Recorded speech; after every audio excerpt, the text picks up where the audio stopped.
Hey, what's happening, everybody? It's me, Robert Phoenix, and we're back for another edition of the Astro Weather. Sorry for the delay. Sometimes technology does not want to play nice. And this morning was one of those days. Anyway, we're here. I hope you're all doing great. Is it beyond our expectations to be great? I mean, think about that just for a moment, because most of us are conscious beings, and we take into account that that there's a lot going on in the world, and most of it isn't great. So, are our independent states, or are our states of being independent of what the world determines who or what we are or how we show up? I think it's an important question. It's a very important question. Can you maintain a sense of direction and profundity and faith while the world itself seems to be going off the rails? So this is the formula for being in the world but not of it. And if we can maintain that somehow, I think it's the magic algorithm.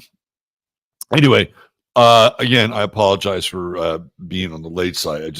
There were just things on the StreamYard side that they weren't working this morning.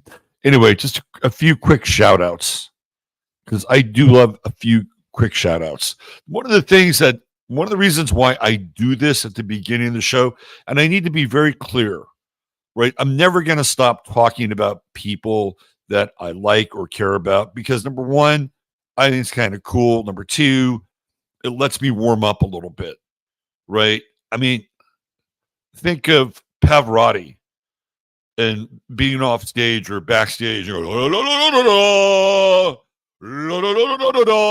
right? So this is my la da da when I talk to you people, and I'm getting the cobwebs out of my head, and I'm allowing people to come in.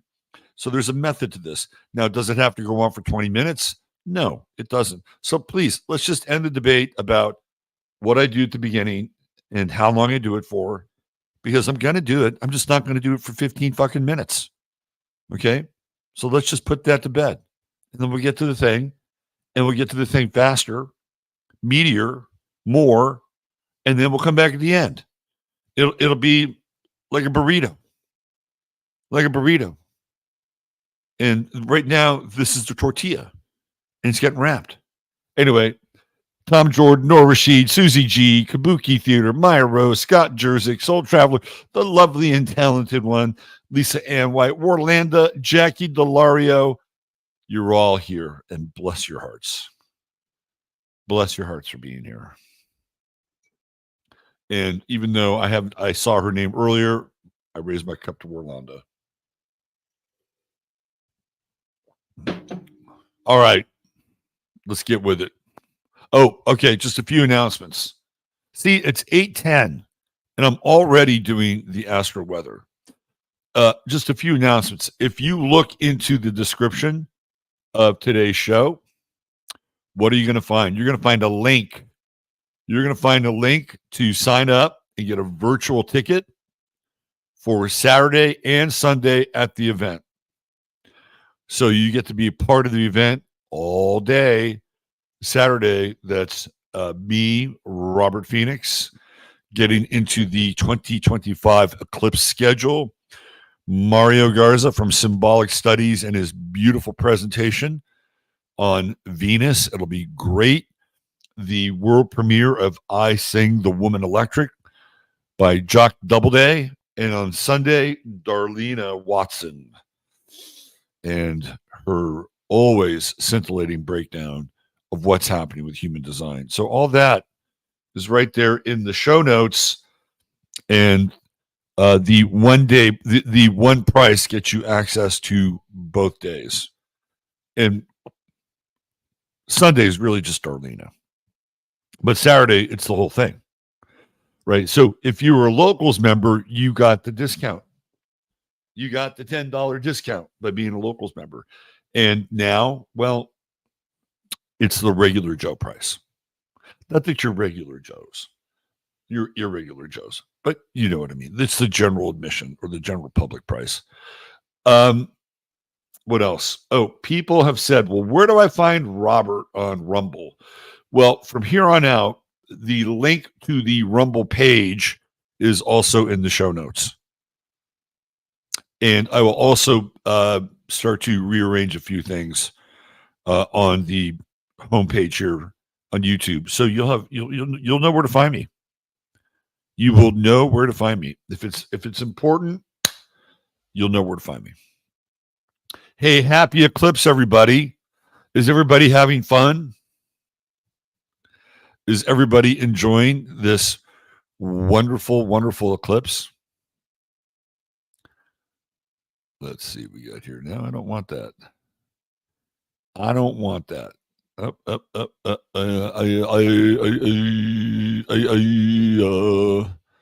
You ever just make sounds? You ever just like make sounds? It's good sometimes just to do that.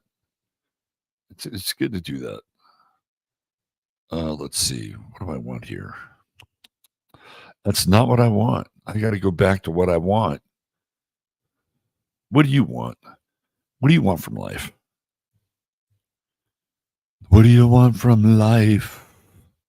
What do you want from life? You can't have that, but if you're an American citizen, you can have. I bet somebody out there knows what I'm talking about. Somebody out there knows what I'm referencing.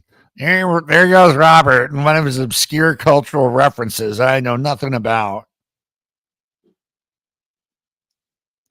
I'm sorry, I can't help it. How about that debate last night? Was I right? Was I right? He wiped the floor with Tim Waltz. That was so easy. That was like the 85 Bears versus the New England Patriots.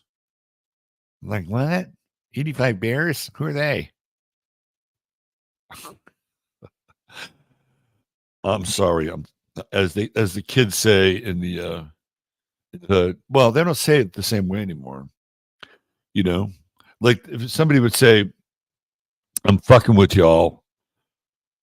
Back in the day, that would mean I'd be messing with your head. But fucking with y'all now means something different. Means I'm down with you. Right? Yeah. I fuck with that guy. I mean, that's what it means now. That's what it means. Yeah, man. I fuck with him. He's good. I was like, what? What? You fuck with him, but he's good. What does that mean? No, it means that yeah, I'm down with that person. Weird, I know, right? But that's why I'm here. I am your ambassador to obscure cultural points, past, present, and future. I can make up cultural points for the future too. All right, here we go. Welcome to the eclipse. I feel like there should be a Pink Floyd song for this. We talked about it yesterday. Talked about it Sunday night. We'll talk about it again. When the sun is obscured, theoretically, when the sun is obscured and the power of the sun in the sign that it is in is obscured, then what is not obscured? What is open and on the table? It's the true node in Aries, my friends. The true node in Aries. So that means that civility was tough yesterday. I got to say. I have to say, civility was tough. Ever since Uranus went into my 6th house, long time ago, nothing really goes right. And it's like, oh, well, isn't this interesting? Now I get to deal. So this is a funny story. I think it's funny. I went to get my car registered. We have to do this here in Texas once a year, and it's such a bullshit operation. You pay $7 and you get an inspection, which is nothing, and you get a little piece of paper. Plus, you have your insurance. You need your insurance for your inspection, and you go down to City Hall, and then they take your money and they give you a little sticker, and you're good for a year. So I needed a digital copy of my insurance so I could show the people giving the inspection. So at about 11:55, I call my insurance company and say, "Hey, how's it going? Yeah, it's me. You know me. Can you send me a copy of my insurance?" "Oh, send it to your email." "Yeah, email's fine." The Astro email. "Yeah, that's fine. That's a good one." I'm like, "Okay, good. We got it going." So it's not going to take that long.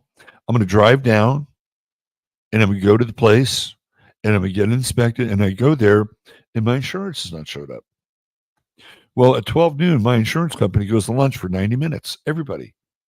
There's not one person that they leave behind. And on some level, I kind of respect that. On another level, it's like, come on, this is the 21st fucking century. You know, at least have somebody in the Philippines ready to take this call.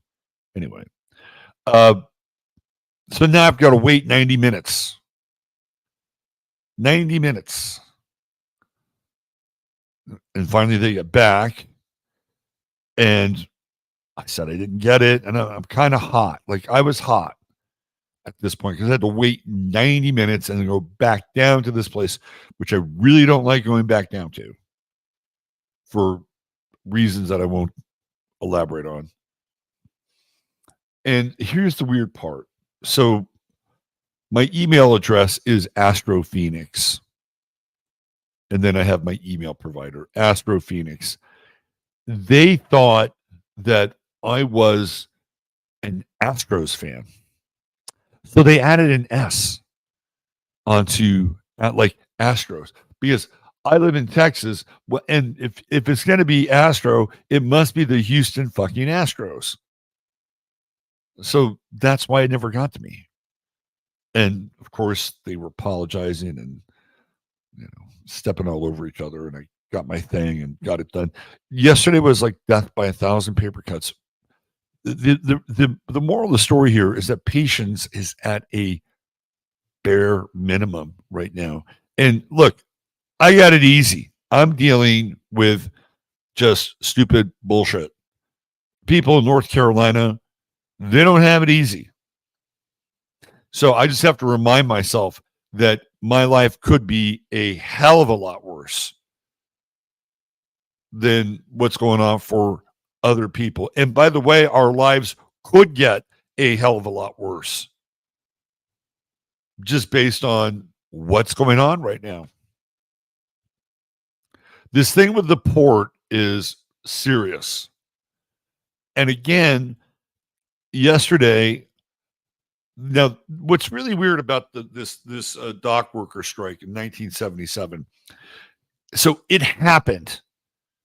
The amount of time that it was actually happening for was fairly limited, and it was concentrated to a certain area on the East Coast. So it's not like this from Maine to Houston. All the ports are shut down. So it happened, and there was a strike. So it's official, but it's not like this strike. And it happened in October, first part of October, 1977. And there was an eclipse on the 12th of October, not long after that they had initiated the strike. So there are astrological similarities, but this is way beyond that. Way, way, way beyond that. And I don't really know how this is going to get. Like for me personally, if I was the president, I would just go Taft-Hartley. Like, look, You can't do this. You can't do this. The country depends on you showing up and doing your job and offloading goods, particularly during a time where there's a large part of the country that is experiencing a crisis. But they don't give a shit. They don't give a shit. They want this thing to foment. And I would not be surprised if all of a sudden Kamala Harris steps in and negotiates the the strike. Oh, we're good. We're good. Thank you, President Harris, Vice President Harris. Wouldn't be surprised if that happens. The other side of this is this could be some real uh, Iran Contra shit. You know, I was watching. I just tuned into Luke Radowski yesterday, and he had Roger Stone on, and Roger Stone has to be one of the least informative insiders I have ever seen. The man has so little to offer in terms of how things really work. So little to offer. You would think, oh my God, this guy's been around since Nixon. You know, he's creepy. He's been to the sex parties, hung out with Nexium. Like, you know, Roger Stone knows some shit. He probably does, but he's never going to say it. Anyway, the reason I bring this up is because he was talking about the guy who's the head of the dock workers union and says Trump's known him for years. Trump has known him for years. Trump could get him in a room and shut the door and they wouldn't leave until there was a deal. Okay. It's somewhat interesting. Is this like Iran Contra? Is this what's going to happen? Will Donald Trump come in and start to talk to this guy, the head of the union, who basically says he's going to bring America to its knees? This is a what they call an inflection point, and it's very Aries. It's Aries is man, right? Aries is humanity. Libra is the contract, the accord, the agreement, the thing that the two sides have to come together with. And what the big issue here is automation. That there are already a number of port jobs that have been replaced by automation. What are you going to do? What are you going to do? The future is upon us. And have corporations ever, have they, you know, there was a time when Henry Ford and the people that worked on the assembly line at Ford Motor Company, because they created the assembly line. Was there a time where it was like, you know, see this guy here, right? See these guys here? They're the ones that are supposed to lift the chassis up and then dip it into the primer. And then they carry it along. And then they're the ones that on the next vat of paint, they're the ones that hand dip it. They have these poles and so was that always going to be the solution? No. There's going to be a solution where at a certain point, there's going to be these hands, and these hands are going to pick the thing up, and they're going to put it in, and they're going to dip it, and it's going to drip, drip, drip, drip, drip, drip, drip, right? And then it's going to slowly, slowly, slowly go to the next vat, and they'll do it again. At a certain point in the assembly line process, they eliminated humans. Now, not all humans were eliminated. You have quality control people. There are intricate things that machines can't do. So it's a man-machine interface on the assembly line. But at a certain point, Ford or Chrysler or Chevy or whoever, they're like, we should just keep doing it this way. Yeah, it's worked. We get to employ more people. No, it doesn't work that way. My father was a warehouseman. My father was a teamster. And, when I was a kid, I'd go to the small warehouse he worked in. I saw what they did. And even for a brief period of time, I worked in a warehouse. There were forklifts and pallet jacks and manpower and people that did the things that you're supposed to do right back in the day. You lift the box, you stack it, right? You have a forklift, you stack it. You have a pallet jack, you put the things on the pallet jack, you pump it up with pneumatics, you roll it. It makes labor easier. Warehouses are not like that anymore. They're like air traffic control situations. Robotics are running warehouses. And when there were perhaps 50 people to run a warehouse, there's about 10 now. So they've cut their workforce down probably by about 80% in those spaces. It's going to happen, right? And they're standing, cue Bob Seger against the wind. I don't know the answer to this. I don't know the answer. I don't know what the negotiating points are, but that's Aries, right? And so one person who is the head of the union, who represents all these other people, is going to make these claims and demands, while on the other side over here, we're all waiting for the agreement. And it's going to be problematic. To me, this is the most problematic part of the eclipse. All right.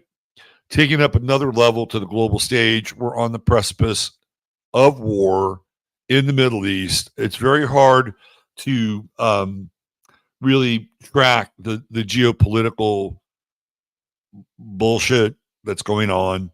It's also very hard to track who fires what. I mean, so Israel has been a major architect of false flags for a very long time.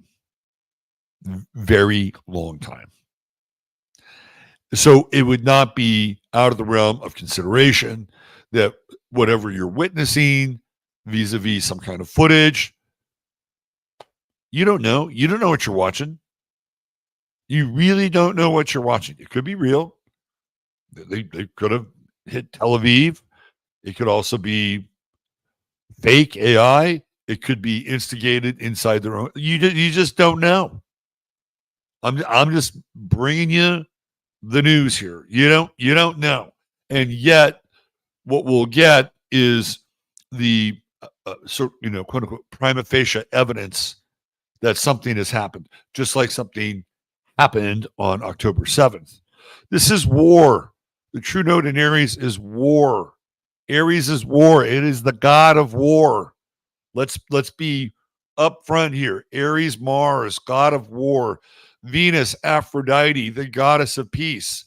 And right now, peace and harmony are occulted.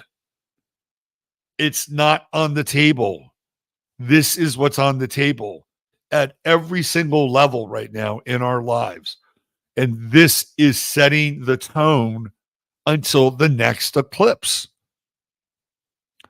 And we're getting ready to move into the next eclipse cycle, which will begin in March of next year. And it's going to be about Pisces, Virgo. If you come to the virtual event on Saturday, I'm going to break that down in total for the people in attendance and for all you people that are going to be watching. It's a very important eclipse cycle. Incredibly important. This one is big. This is the energy that is taking us into the next eclipse cycle. It is not harmonious. It is based on this right here, which is the individual war, aggression, the demonstration of personal will at any cost. Like yesterday, I really, really, really had to practice not being completely and utterly frustrated. And it wasn't just that one event, there were other events. This is setting the tone for the next cycle of eclipses. And this whole idea of diplomacy and negotiation, it's such bullshit. There's no such thing. There hasn't been such a thing as negotiation and diplomacy. I don't know. Since when? Kissinger? I mean, you got to go back before 2001 to even have that discussion. So what does it mean for you? Well, the problem here is that when we have the true node in Aries, everything is about me, I, mine. So it's not like I'm the toilet paper monitor, but I'm thinking, should probably get some toilet paper. Went to HEB yesterday. Boy, there were a lot of people at HEB and they were buying a lot of things. 2 out of every 3 carts of toilet paper. Yeah. That's the true node in Aries. Of course, you want to be prepared. But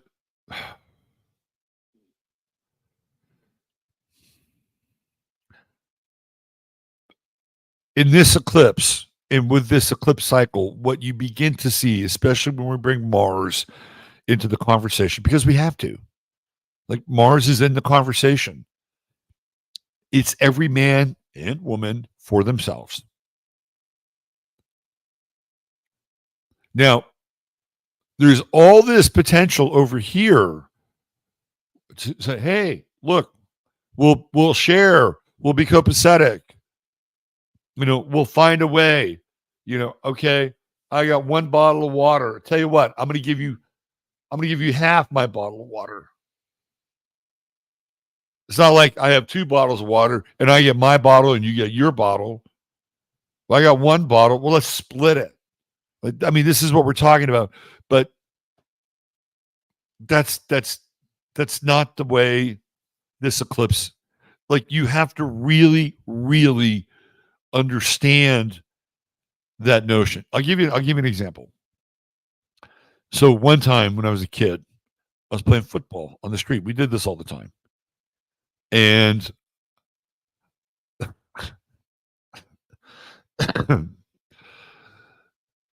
it's hot, right? We're done playing football. And this one kid walks into his house and he brings out these 2 big glasses with, like, I think his mom made milkshakes. And there's one for him and there's one for this other guy that we were playing with. And he gave the other guy one and he had one. And I'm sitting there looking at this and he said, "Oh, sorry. I didn't have enough for all 3 of us." Well, you actually did have enough for all 3 of us, you knucklehead. You just needed to use smaller glasses. And you could have distributed it. We all could have had some. And I just looked at him like, you fucking asshole. I kind of made him pay for it at some point. Not a great story, but a truly an Aries moment. This is what I'm talking about, right? So the challenge with this eclipse is to realize that there's more on the table than you may want to understand, right? Instead of having 2 glasses of milkshake that are tall glasses, you get 3 smaller glasses and you distribute the milkshake. Instead of, hey, I've only got 1 bottle of water. Sorry. No, you get a glass and you pour half out and say, here you go. Have some water. right? This is what we're fighting against now. We're now being thrust again down into that first chakra mode. I me mine, I me mine, I me mine, I me mine. And that Mars in Cancer, it's very adamant about defending your own personal um, goods, things to keep you and your loved ones alive. I got no problem with that. You should. But don't be forced into a false dichotomy. That's what's going on here. Do not be forced to go into a false dichotomy. You can accomplish what you need to accomplish. You can actualize your will, and it's going to be a real challenge to make sure that it is not at the expense of the other. Stop, look, listen.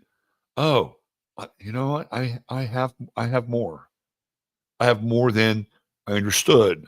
I just needed to, well, redistribute what I had. Oh, isn't that interesting? Yeah. So, in a lot of ways, this is what this eclipse is about. And it feels like we're on an island with that true node in Aries. And in some ways, we are. You know, I keep hearing, well, the government's not going to help you. Well, that's true. Just ask the people in North Carolina how that's working out. No, they're not. Right. So the true node in Aries is you have to figure that out. And then you have to live your life accordingly. Right. But I've been seeing where people are like, FEMA's not showing up. The state's not showing up. So what are they doing? They're bringing in pallets of water. They're doing what they can do in order to help these people. So in this regard, it is a real test. So not everything with the eclipse is negative. It just takes extra effort to understand that the emphasis is on the true node in Aries. And again, this is not to besmirch any Aries man or woman, but it is a sign that is selfish. It's a selfish sign. Why? Because it represents the first house. What is the first house? It is the self. So is it selfish or selfish? Right? There's a difference between the two. And I think Aries, an enlightened or self-aware Aries says, yeah, I'm selfish versus I'm selfish. The best thing for Aries to be is self-aware. Self-aware. Tim Waltz last night did not do well, even though he was like a raw exposed nerve out there. That's that true node. He's got all those planets in Aries. We'll get into him on 15 minutes. But this is really the challenge of the eclipse. And it's not just now, it's like moving forward to the next eclipse cycle. This is setting the stage for the next eclipse cycle. Self-interest versus figuring out how to negotiate the relationship with the other. And so it tests us when we fall into these patterns. Now, we'll play the flip side, and there are people who just automatically do this, right? They'll automatically make concessions. They'll automatically, find a way to mediate. Well, that eclipse energy is saying, guess what? You may want to take a different tack. You always do this. What's it gotten you? You've always done this. What has it gotten you? Maybe I need to re-examine my desire for everyone to have a seat at the table and have a win-win. And only you as an individual can understand where you are on that spectrum. And maybe that's important and you don't care. And that's fine. Or maybe it's like, you know what? I do all this stuff. I'm accommodating. I try to balance their needs and my needs, and right. And here comes this eclipse, and you're like, you want to pull your fucking hair out. Like, enough already. I'm done. I'm done. I'm done trying to be the balance between your world, their world, my world, the world, whatever it is. Like, I'm done. And so I think it's a healthy expression to go over here and hit that true node button in areas. Like, fuck it. I'm done. I'm done. I'm going to do me. There's nothing wrong with that. So when we get into eclipses, there are different dimensions, right? There are different layers. There are different ways to move through it. And a lot of it really depends on you. All right, we still have this grand trine in effect, which I think is really good, especially down in North Carolina. Water, Venus, Mars, Saturn. Look, if I did not have an event this weekend, I would seriously consider going there and helping in some way, shape, or form. Just I would seriously consider it, and who knows, maybe I will after. Depends on how things unfold after this event and how things are going there. But that's what's happening, right? This is the energy. Venus, Mars, Saturn, good energy. And the closer Venus moves, like tomorrow, the energies over the weekend are really, really good. They're cooperative. They're deep, right? There's emotional needs getting met. Like, nobody's getting screwed over or fucked over. And I think that's really the key here is like,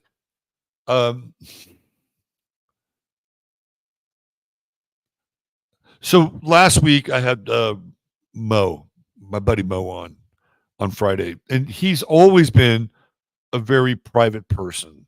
Like, I've known this guy since the 90s, and he's not big on showing his face on the screen. And there was a comment. I think the comment was well-meaning, so I'm not going to dismiss the commenter. I think it was well-meaning, and the commenter said, well, I'm always suspicious when somebody doesn't show their face. And I even feel that way on the client side. And my response was, well, I've known him for years. He's a good guy. He's not really into having a public face. And it's okay. It's fine. Fine. And then the last part of that was, I am willing to meet people with where they're at. If they don't want to show their face, I'm okay with that. If they want to show their face and have a connection with me or whatever, I'm okay with that. I don't have any preconceived conditions about how people are supposed to show up when they're a client. So, and again, this is not to besmirch, because other people have other standards. It's just how I operate. And so for me, it's water kind of finding its own level. And that's what this Grand Trine is about. It's water finding its own level and allowing your own individual emotional expression to find where you're comfortable at and be okay with that. So in the midst of all this chaos, there still is the ability to say, hey, look, I just need to find where I am with everything. And once I have some kind of emotional resolution around it, this is where I'm going to be. This is where I'm going to be. And if I'm at this point, then you operate from that point, whatever that point is. Let's say you're within a 500-mile radius of North Carolina. You want to go down there, and that's your emotional expression, and you've got it. You found it. Boom. Let's say you'd like to go there, but you can't for whatever reason, and you're frustrated. Well, guess what? You just have to find your right emotional expression around it and just say, look, I'm just using this as an example. If I could be there, I really would, but I can't. So I'm going to operate from a place of deep compassion, from this remote distance. And if there's a way that I can give maybe some money or resources to the right people, I'll do that. It's about finding the right level of emotion to enter into things with. You find that, you're good. In a lot of ways, it's kind of the remedy for the malady. And the malady is this extreme tension, peace, war, settlement, contract, strike. I mean, and we're in this until the next eclipse cycle. So use this as a freeze frame, as a Polaroid, right? Even this right here, the Grand Trine. Find your emotional connection to the thing that you're engaged in. And don't expect less or don't expect more, but be realistic and understand where you are. And like, okay, I'm comfortable. I'm comfortable with whatever resolution I have. And then you move accordingly. All right. Let's get into the True Hemp Science Star of the Day. I spent a little bit longer time on the Astro Weather, but that's okay. That is really okay. All right. Get the old banner up there, the Bruce banner. Yeah, let's do this. Today's True Hemp Science Star of the Day, Jack Parsons, is brought to you by True Hemp Science, where if you spend $100 or more and type in 15MINS upon checkout, you can get a free goodie bag, including some Starlight gummies, as well as other interesting little medicinal ampules of elixirs like dose with your order.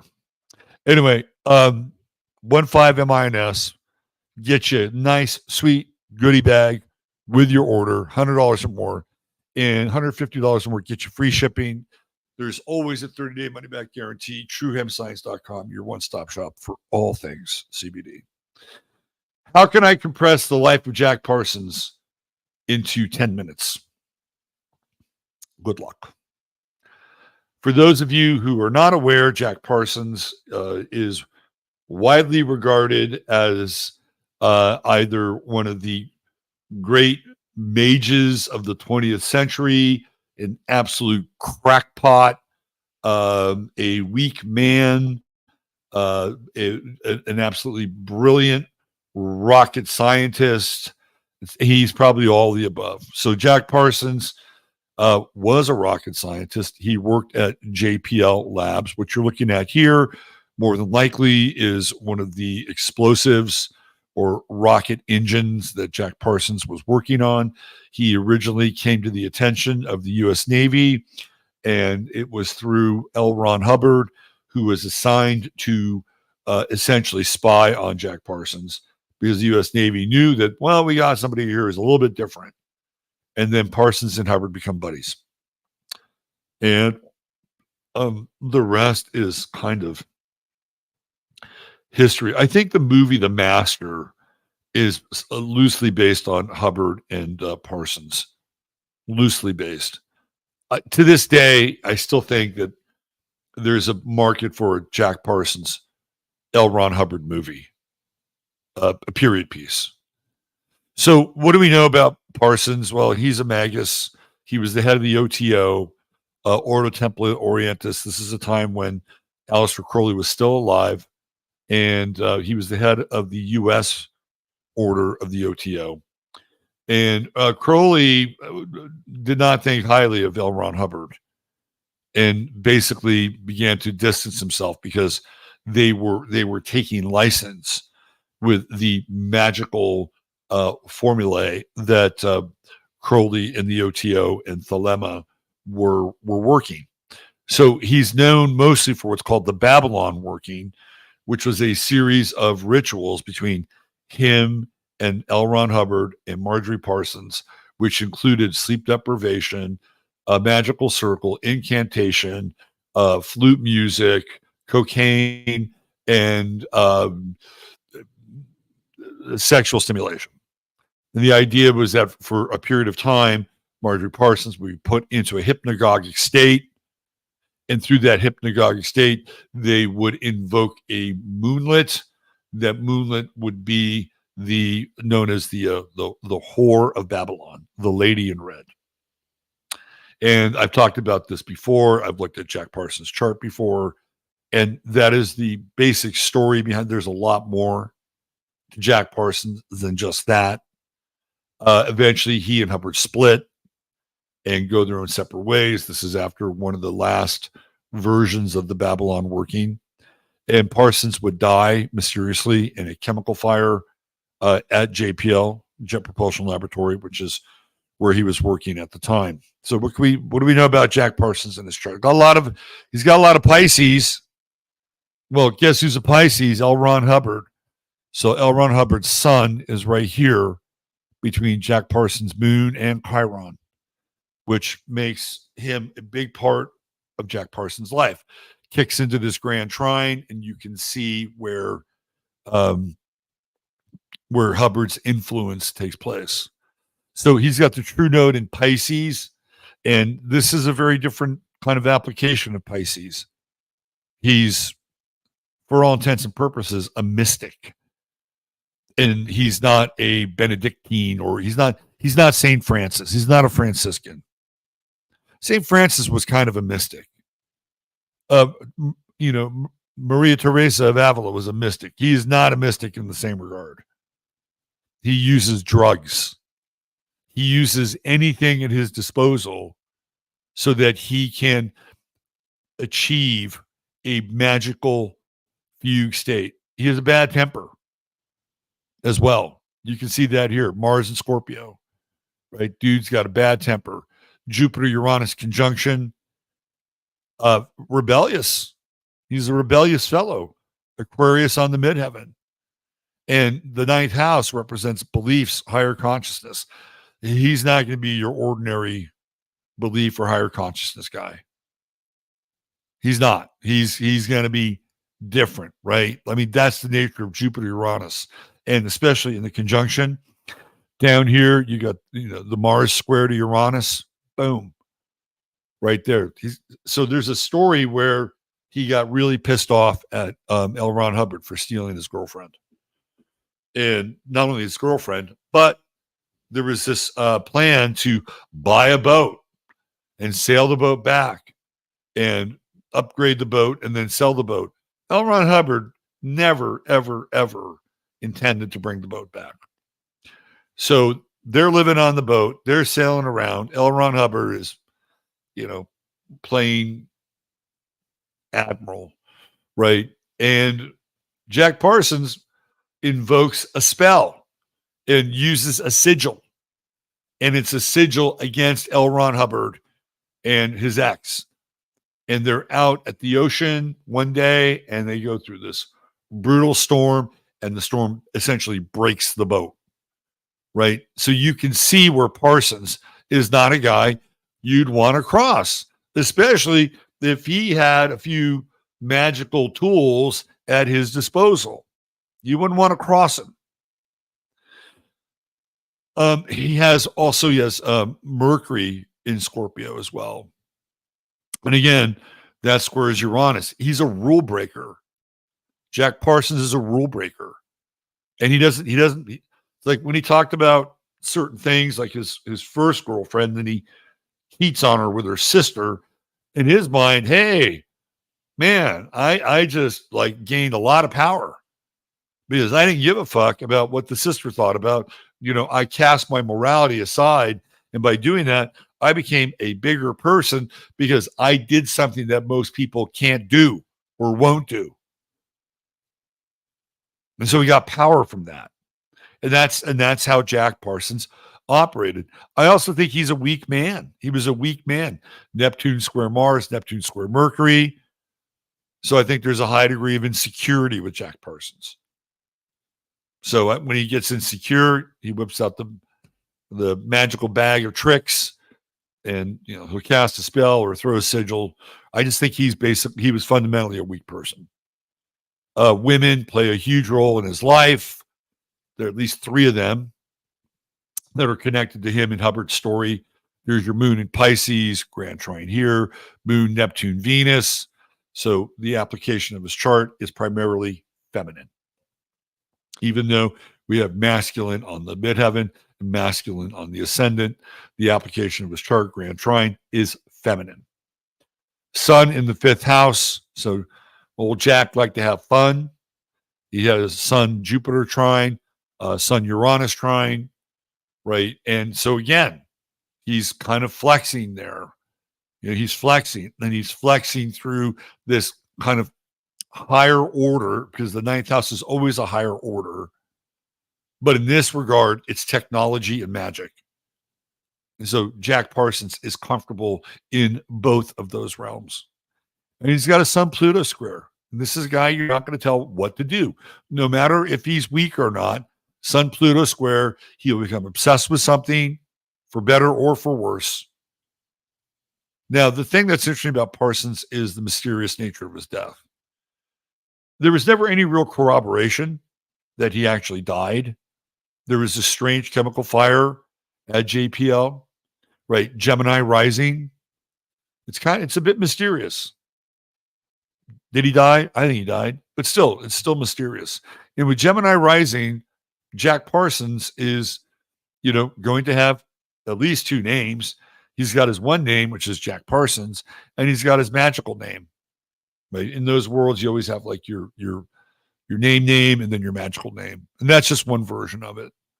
Right? So it's a fairly complex chart, and if I have more time, I could get into it even more.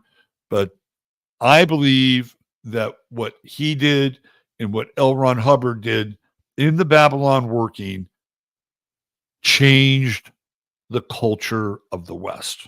I've talked about this before on Sunday night. They invoked the Lady in Red, the Scarlet Woman, the Whore of Babylon, and right after the magical working, all of these images, movies, mostly movies, because movies were in color form, TV wasn't. You would see this image of the Scarlet Woman or the Lady in Red begin to emerge. And not only that, but if you look at the 1950s in terms of, when they're doing all of this, the femme fatale is really big in film noir, right? It's almost as if the imagistic crucible for the Babylon working was cinematically already in place. And all they had to do was come together and do their what Crowley said, a silly little ritual. But I think it was more. It wasn't silly, and I think in a lot of ways they did alter the course of things. I don't think there's any coincidence that post Hubbard and post Parsons, you begin to have the rise of feminism. It was always around. You had the suffragettes and all that, but nothing like the 1960s. Nothing like the 1960s. And that's all post Babylon working with Hubbard and Jack Parsons. So there you go. There's your True Hemp Science star of the day. You know what? I have unfortunately run out of time, which means I cannot address the chat today. But tomorrow, I promise I will. Don't forget, if you want to be a part of the conference, there's a link. You can purchase a ticket on Ticket Spice. It's right there. You get an all-day pass on Saturday, all-day pass on Sunday, and it'll be like you're there with us. So for all of you who wished you could attend but cannot, now's your opportunity to do that. All right. Use your head in order to discern what's real, your heart to step what's possible. Treat each other well. God bless. I'm Robert Phoenix. Come on over to 15 minutes and Rumble. The link for Rumble, the channel is there. It's in the show notes. And I will put that on this page so you know exactly where to find me on Rumble. All right. Take care. Bye for now.